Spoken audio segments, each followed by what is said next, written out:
एक दिन भगवान शंकर गंगा नदी पे स्नान करने गए। पार्वती ने बहुत देर तक उनकी प्रतीक्षा की। तब उसने एक मानस पुत्र बनाया और उसे दरवाजे पर खड़ा कर दिया। और पार्वती माँ ने उससे कहा, मैं स्नान करने जा रही हूँ, तुम्हें वहाँ किसी को आने नहीं देना है। वहाँ महादेव स्नान समाप्त करके जप करते हुए गंगा पर बैठे गए। तभी गजासुर नाम का राक्षस सामने से वहाँ पहुँचा और महादेव के पास मौजूद जो कमंडल था उसको लात मारकर टुकड़े टुकड़े कर दिया। तब महादेव को क्रोध आ गया। उन्होंने तुरंत अपने त्रिशूल से उस असुर को मार डाला। उसकी खाल उतारकर अपने शरीर पर पहन ली। इसके बाद उसका सिर काटकर अपने हाथों में ले लिया और महादेव अपने द्वार पर आए। द्वार पर आते ही पार्वती के मानस पुत्र महादेव को अंदर आने से मना कर दिया। यह लड़का कौन है जो मुझे रोक रहा है? अंततः महादेव ने उसका भी सिर काट दिया। इसी बीच पार्वती स्नान करने बाहर आई। वह दृश्य देख के उसका हृदय द्रवित हो गया। उसके आंसू निकल आए।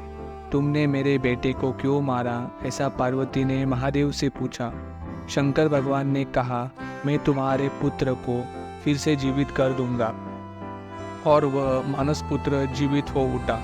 यह देखकर पार्वती खुश होने से ज़्यादा दुखी हो गई, क्योंकि उसके देह को गजासुर राक्षस के सिर से जोड़ा गया था। वो बहुत ही कुरूप दिख रहा था। महादेव ने पार्वती से कहा, पार्वती, मैं तुम्हें एक महत्वपूर्ण बात बताता हूँ।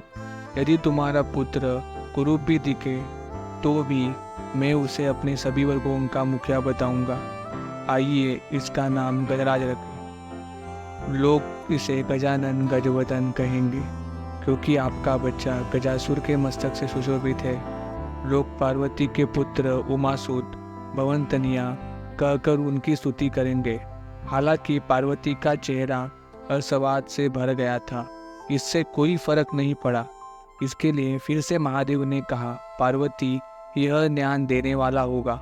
जो कोई इस गणराज का स्मरण करेगा उसके कष्ट दूर हो जाएंगे।